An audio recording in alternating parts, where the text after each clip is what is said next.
Hello दोस्तों, नमस्कार। स्वागत है आपका एक बार फिर से रानी लक्ष्मीबाई यूट्यूब चैनल पर। दोस्तों आइए जीएस के महत्वपूर्ण 25 क्वेश्चन, जो कि बहुत ही मोस्ट इम्पोर्टेंट क्वेश्चन है, आप लोग देखते रहिएगा। और अगर आप लोग प्लीज़ चैनल पर नए हों तो चैनल को सब्सक्राइब कीजिए और अपने दोस्तों के पास इसकी लिंक जो है ज़्यादा से ज़्यादा शेयर करने का प्रयास करिए। और दोस्तों, अगर आप लोग ज़्यादा से ज़्यादा देखेंगे वीडियो को तो और ज़्यादा से ज़्यादा शेयर करेंगे तो इसमें लोगों का फ़ायदा होगा। आइए 25 जो कि मोस्ट इम्पोर्टेंट क्वेश्चन मैं रोज़ लेके आता हूँ, और आप लोग थोड़ा सा वीडियो को फैलाने की कोशिश करिए दोस्तों, ठीक है। आइए तो पहला क्वेश्चन देखते हैं। पूना पैक्ट के माध्यम से दलित वर्ग के लिए कितनी सीटें दी गईं? जो पूना पैक्ट हुआ था दोस्तों, इसमें जो है दलितों के लिए कितनी सीटें बढ़ा दी गई थी? तो दोस्तों, इस जो पूना पैक्ट हुआ था, पूना पैक्ट जो है गांधी जी एवं अंबेडकर के मध्य पंडित मदन मोहन मालवीय की मध्यस्थता से पूना समझौता हुआ था, ठीक है, इसको ध्यान रखिएगा। और ये 24 सितंबर 1932 को, ये डेट ध्यान रखिएगा। और जो है इसमें ही जो सीटें थीं पूना पैक्ट में दलित वर्ग के लिए, वो सीटें बढ़ा दी गई थी, और जो है वो बढ़ा के 71 से 147 कर दी गई थी, ठीक है। तो ऑप्शन बी इसका राइट आंसर हो जाएगा। आइए नेक्स्ट क्वेश्चन पर चलते हैं। कांग्रेस के खिलाफत आंदोलन का समर्थन किया मुख्यतः। कांग्रेस का खिलाफत आंदोलन हुआ था, इसमें किसने मुख्यतः समर्थन किया था? तो बताना है। मुसलमानों की सहानुभूति के लिए, खलीफा पद को समाप्त करने के लिए, कांग्रेस में जिन्ना को हाशिए पर लाने के लिए, या मुसलमान का असहयोग आंदोलन में समर्थन के लिए? बताना है इसका राइट आंसर क्या हो जाएगा। तो जो इसका जो राइट आंसर है वो हो जाएगा आपका ऑप्शन ए, ठीक है। मुसलमानों की सहानुभूति के लिए किया गया था, और जो है इसको किया गया था 1919 में, ठीक है। डेट ध्यान रखिएगा। तो इसमें गांधी जी ने कहा था कि जब मुसलमान के महत्वपूर्ण हित खतरे में हों तब हिंदू उनसे दूर रहें। तो हिंदू मुस्लिम एकता के बारे में कांग्रेस का कोई अर्थ नहीं रहेगा, ठीक है। ये गांधी जी का स्टेटमेंट था। और जो है गांधी जी ने के अनुसार हिंदू मुस्लिम एकता के लिए एक स्वर्णिम अवसर भी यही था। तो इसका जो राइट आंसर है वो ध्यान रखिएगा, ऑप्शन ए हो जाएगा। आइए नेक्स्ट क्वेश्चन पर चलते हैं। निम्न में से किस युग्म को स्वतंत्रता आंदोलन काल में फांसी दी गई अंग्रेज अधिकारियों की हत्या के आरोप में, जो यूके में किया गया? तो जो है जो यूके में किया गया था, तो किसको फांसी की सज़ा दी गई थी? राजगुरु सुखदेव, इनको नहीं दी गई थी। खुदीराम सूरसेन, इनको भी नहीं दी गई थी। जो मदनलाल धींगरा और उधम सिंह थे, इन लोगों को जो है अंग्रेजी अधिकारियों की हत्या के आरोप में यूके में फांसी दी गई थी। अब जो मदनलाल धींगरा थे दोस्तों, इन्होंने कौन से अंग्रेज अधिकारी की हत्या की थी? तो ध्यान रखना है कि जो मदनलाल धींगरा ने 1909 में लंदन में भारतीय राष्ट्रीय संघ की बैठक में जो भारत राज्य सचिव करजन वायली थे, कौन? करजन वायली, ध्यान रखिए। करजन वायली की हत्या 1909 में धींगरा के द्वारा की गई थी, तो इनको फांसी की सज़ा दी गई थी। और उधम सिंह ने जो है 1940 में पंजाब का गवर्नर माइकल ओ डायर जो थे, उनको गोली मारकर हत्या कर दी गई थी 1940 में। तो इन दोनों लोगों को यूके में फांसी दी गई थी, ठीक है। ध्यान रखिएगा, option C is the correct answer हो जाएगा। आइए नेक्स्ट क्वेश्चन पर चलते हैं। लॉर्ड माउंटबेटन की अध्यक्षता में बनी विभाजन परिषद में कौन भारतीय शामिल थे? जवाहरलाल नेहरू, राजेंद्र प्रसाद, अब्दुल कलाम या गांधी जी? तो जो माउंटबेटन की अध्यक्षता में बनी विभाजन परिषद में शामिल जवाहरलाल नेहरू थे। ठीक है, इसका राइट आंसर ए हो जाएगा। आइए नेक्स्ट क्वेश्चन पर चलते हैं। जो है देखना है कि किसका कथन था, किसने कहा था कि ईश्वर की इच्छा थी कि मैं सब धर्मों को एक निगाह से देखूं, इसलिए उसने दूसरी आंख की रोशनी ले ली। तो जो है एक कथन जो था रणजीत सिंह का था, और रणजीत सिंह जो है महाराजा रणजीत सिंह एक योग्य शासक थे। ठीक है, ध्यान रखिएगा, एक योग्य शासक थे, और इन्होंने यह बयान दिया था क्योंकि उनकी जो एक आँख थी उसकी रोशनी नहीं थी। ठीक है, इनकी एक आँख थी जो उसकी रोशनी नहीं थी, तो इन्होंने एक कथन दिया था, और वह कान्हा थे। ठीक है, ध्यान रखिएगा, वह कान्हा थे। तो इसका जो राइट आंसर है वो ऑप्शन ए हो जाएगा। ठीक है, आइए नेक्स्ट क्वेश्चन पर चलते हैं।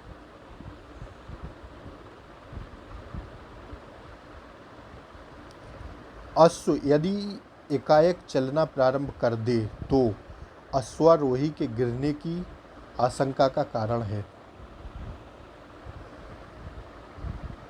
तो बताना है कि क्या कारण है। जड़त्वा गुण, द्रव्यमान तथा संरक्षण का नियम, विश्राम जड़त्व, या गति का तीसरा नियम। तो जो है अश्व यदि एकाएक चलना आरंभ कर दे तो अश्वारोही के गिरने की आशंका का कारण है विश्राम जड़त्व। ठीक है, क्योंकि एकाएक चलने के कारण अश्वारोही के शरीर के ऊपर का भाग जो स्वतंत्र अवस्था में है वो बैठा हुआ है, पीछे गिर सकता है। जैसे ही अश्व आगे को बढ़ेगा एकाएक, वैसे ही वो पीछे के गिरने की संभावना बढ़ जाती है, और जबकि अश्वारोही के शरीर का ऊर्ध्व भाग विराम के जड़त्व के कारण विराम अवस्था में बना रहता है। तो इसका जो राइट आंसर हो जाएगा option C is the correct answer हो जाएगा। आइए नेक्स्ट क्वेश्चन पर चलते हैं।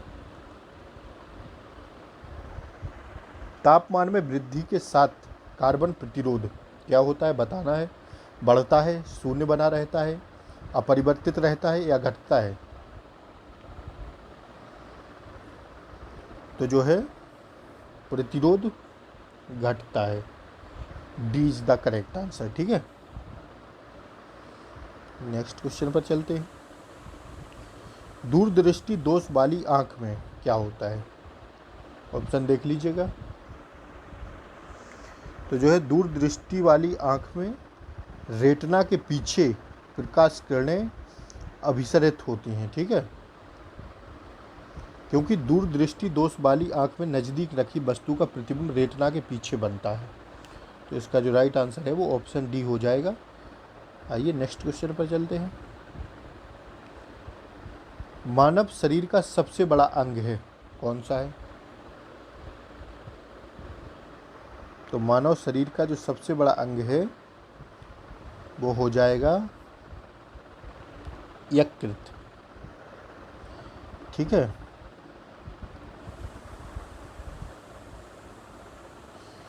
तो जो सबसे बड़ा अंग यकृत, या इसको अंग, लीवर या यकृत कहते हैं। ठीक है, ध्यान रखिएगा। तो जो सबसे बड़ा अंग है वो यकृत हो जाएगा, और जो है मनुष्य का सबसे बड़ा अंग त्वचा होती है। ठीक, ध्यान रखिएगा।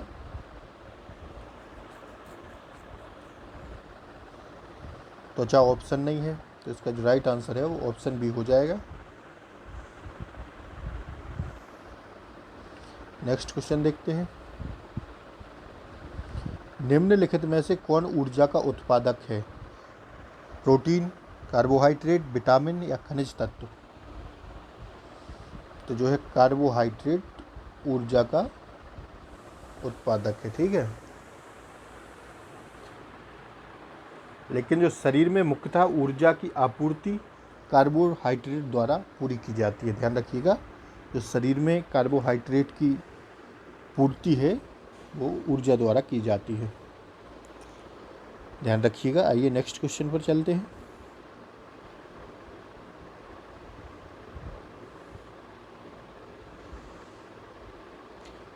निम्न में से कौन एंजाइमों में से सामान्यतः वयस्क मनुष्यों में विद्यमान नहीं हैं? रेनिन, पेप्सिन, टाइपसिन या एमाइलोप्सिन? तो बताना है। तो इसका जो राइट आंसर हो जाएगा रेनिन। ठीक है, ध्यान रखिएगा, इसका जो राइट आंसर है वो रेनिन सही हो जाएगा। नेक्स्ट क्वेश्चन देखते हैं। सुपर कंप्यूटर के लिए शब्द लंबाई की परास होती है। तो जो है, जो सुपर कंप्यूटर होता है उसके लिए शब्द लंबाई की परास जो है 64 बिट तक होती है। सुपर कंप्यूटर का जो जन्मदाता है वो सेमान क्रे को माना जाता है। ठीक है, और जो है सुपर कंप्यूटर में प्रोसेसर की संख्या 60 से अधिक होनी चाहिए, ध्यान रखिएगा। आइए नेक्स्ट क्वेश्चन पर चलते हैं। एक बिट डाटा के संग्रह के लिए किस सर्किट का प्रयोग किया जाता है? तो जो है एक बिट डाटा के संग्रह के लिए फ्लिप फ्लॉप सर्किट का प्रयोग किया जाता है। तो इसका जो राइट आंसर है वो ऑप्शन बी हो जाएगा। ठीक है, आइए आगे चलते हैं। सुमेलित नहीं है, बताना है कि इनमें से कौन सा सुमेलित नहीं है। सॉरी, सुमेलित है, बताना है कि कौन सा सही है।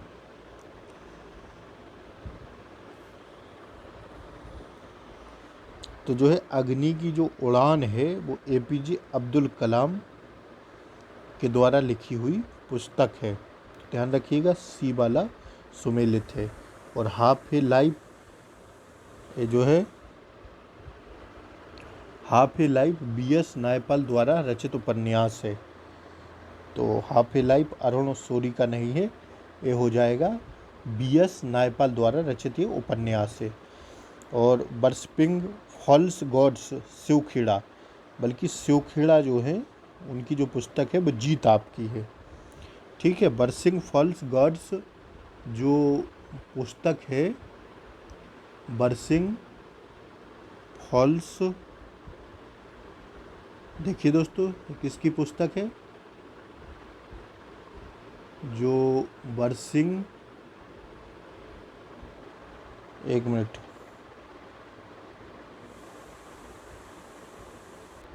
देखिए दोस्तों इसको आप लोग ध्यान रखिएगा थोड़ा। बरसिंग फॉल गॉड्स, इसको नेक्स्ट वीडियो में बताएंगे, आप लोग ध्यान रखिएगा थोड़ा इसका, बरसिंग फॉल्स गॉड्स। और आगे चलते हैं, जो ये वाला सही हो जाएगा। और जो जीत आपकी पुस्तक है वो शिवखेड़ा द्वारा रचित है। ठीक है, तो इसका जो राइट आंसर है सुमेलित है। तो एपीजे अब्दुल कलाम की आत्मकथा है अग्नि की उड़ान। ठीक है, इसको ध्यान रखिएगा, यही सुमेलित है। नेक्स्ट क्वेश्चन पर चलते हैं।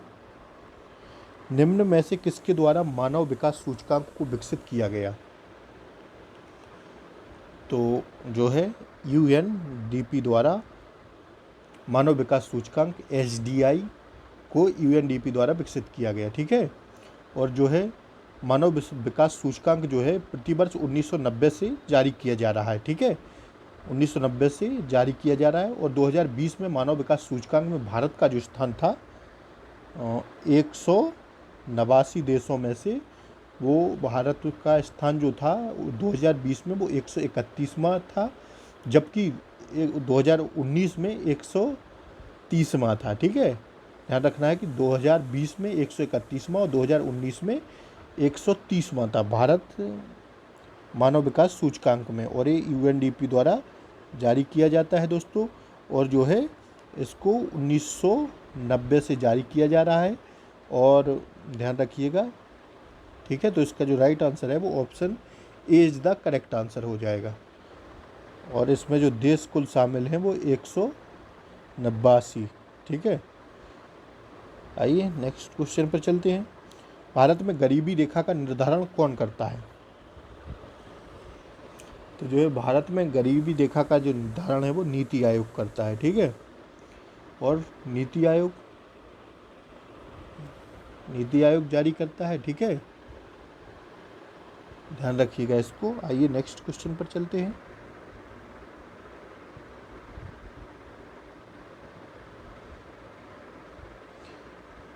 भारतीय शासन व्यवस्था में एक प्रतिनिधि एवं लोकप्रिय घटक को सम्मिलित करने का प्रथम प्रयास किया गया, कब किया गया था?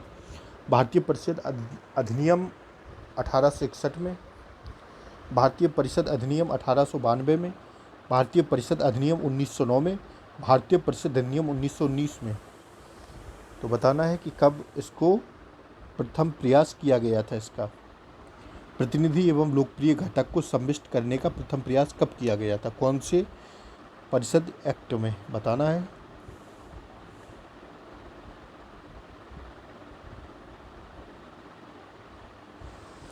तो जो है भारतीय परिषद अधिनियम 1861 के एक्ट में प्रावधान किया गया था, भारतीय शासन व्यवस्था में एक प्रतिनिधि एवं लोकप्रिय घटक को सम्मिलित करने का प्रथम प्रयास जो किया गया था वो भारतीय परिषद अधिनियम 1961 के द्वारा किया गया था, ठीक है।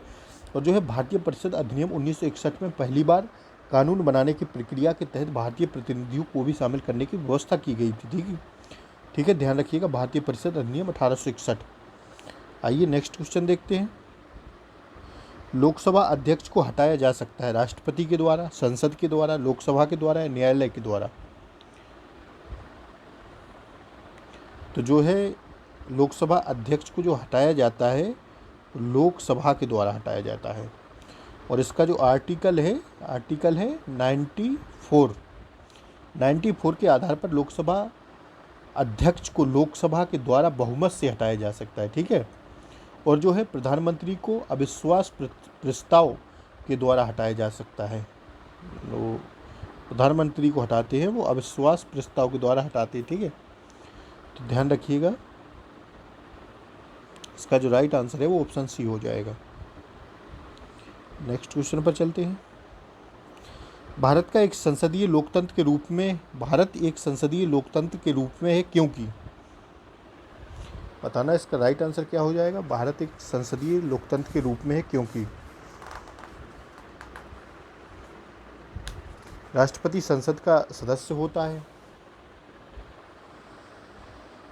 तो जो है इसका जो राइट आंसर हो जाएगा वो हो जाएगा ऑप्शन सी, कार्यपालिका संसद के प्रति उत्तरदायित्व होती है। जो कार्यपालिका है वो आपका संसद के प्रति उत्तरदायित्व होती है, ठीक है। और जो है एक आर्टिकल है आर्टिकल 79 के आधार पर संसद में राष्ट्रपति, लोकसभा और राज्यसभा तीनों शामिल होते हैं। ध्यान रखिएगा, आर्टिकल 79 को परीक्षाओं में पूछा जाता है, आर्टिकल 79। आइए नेक्स्ट क्वेश्चन पर चलते हैं। दक्षिण भारत में सर्वाधिक गन्ना उत्पादक राज्य कौन है, बताना है। तो जो दक्षिण भारत है उसमें सबसे ज़्यादा गन्ना उत्पादक जो राज्य है वो महाराष्ट्र है। और जो है देश में गन्ना का सर्वाधिक उत्पादन कहाँ किया जाता है, तो हो जाएगा आपका आंसर उत्तर प्रदेश। और जो है गन्ना के मिलों की सर्वाधिक संख्या जो है वो महाराष्ट्र में है। ध्यान रखिएगा, इसका जो राइट आंसर है वो ऑप्शन सी हो जाएगा। गंगा की सबसे बड़ी सहायक नदी है, बताना है कौन सी है। तो जो गंगा की सबसे बड़ी सहायक नदी है दोस्तों वो यमुना है। कौन? यमुना है, ठीक है, ध्यान रखिएगा इसको, वो यमुना है। और यमुना नदी की लंबाई जो है 1375 किलोमीटर है, ये भी ध्यान रखिएगा। तथा इसका जो उद्गम स्थल है वो बंदरपूंछ यमुनोत्री हिमानी से है, ठीक है। और यमुना प्रयागराज इलाहाबाद में गंगा से मिल जाती है। इलाहाबाद संगम पर जो है यमुना गंगा में मिल जाती है, ध्यान रखिएगा इसको। और यमुना की जो सहायक नदियां हैं वो आपकी नदियां जो हैं चंबल, बेतवा, केन प्रमुख हैं, ठीक है। और गंगा की जो सहायक गंडक नदी है जो पटना के निकट उत्तर की ओर गंगा से मिलती है। और दोस्तों एक और ध्यान रखिएगा कि शारदा काली गंगा की सहायक नदी सरयू है, ठीक है। इतनी चीज़ें आप लोग ध्यान रखिएगा। आइए नेक्स्ट क्वेश्चन पर चलते हैं। भारत का निम्न में से कौन विश्व धरोहर में शामिल नहीं है, बताना है कि कौन सा है जो विश्व धरोहर में शामिल नहीं है। नीलगिरी, फूलों की घाटी, नंदा देवी या सरिस्का? तो जो सरिस्का अभ्यारण्य है दोस्तों ये आपका विश्व धरोहर में शामिल नहीं है, ठीक है। जो सरिस्का अभ्यारण्य है वो विश्व धरोहर में शामिल नहीं है। और जो है नीलगिरी जो है नीलगिरी जीव मंडल रिजर्व है और यह तमिलनाडु में स्थित है। कहाँ पर? तमिलनाडु में। ठीक है। और नंदा देवी जो जीव मंडल रिजर्व है, नंदा देवी जीव मंडल रिजर्व, ये आपका उत्तराखंड में स्थित है। ठीक है। और जो फूलों की घाटी है वो उत्तराखंड में है, जिसे विश्व विरासत में स्थान प्राप्त है। ठीक है। और जो विश्व विरासत के बारे में देख लेते हैं थोड़ा। जो विश्व विरासत 1983 में ताजमहल को यूनेस्को में शामिल किया गया था। अब तक भारत में 40 क्षेत्र स्थानों को विश्व विरासत स्थल में शामिल किया गया है। कितने में? भारत देश में 40 विश्व धरोहर में शामिल हैं। ठीक है, ध्यान रखिएगा इसको। आइए नेक्स्ट क्वेश्चन पर चलते हैं। इंटरनेट एड्रेस कौन देता है? तो जो है आर्किटेक्चर, जो आर्किटेक्चर है वो इंटरनेट एड्रेस देता है, आर्किटेक्चर, ध्यान रखिएगा। Next question.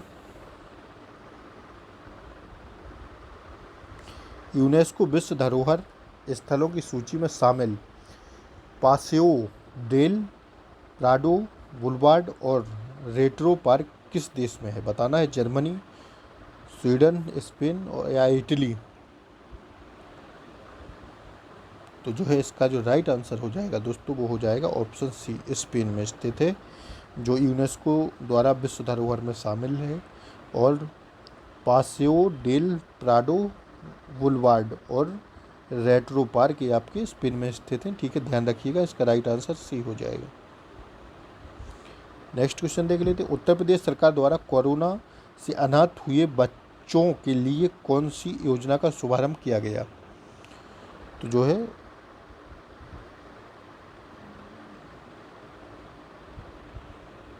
बच्चा बचाओ योजना, कोविड-19 योद्धा योजना, बाल रोजगार समृद्धि योजना या बाल सेवा योजना। तो इसका जो राइट आंसर है आपका हो जाएगा बाल सेवा योजना।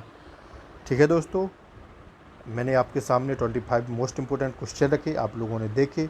आप लोग ऐसे ही वीडियो पर बने रहें, ज़्यादा से ज़्यादा शेयर करते रहें अपने दोस्तों के पास।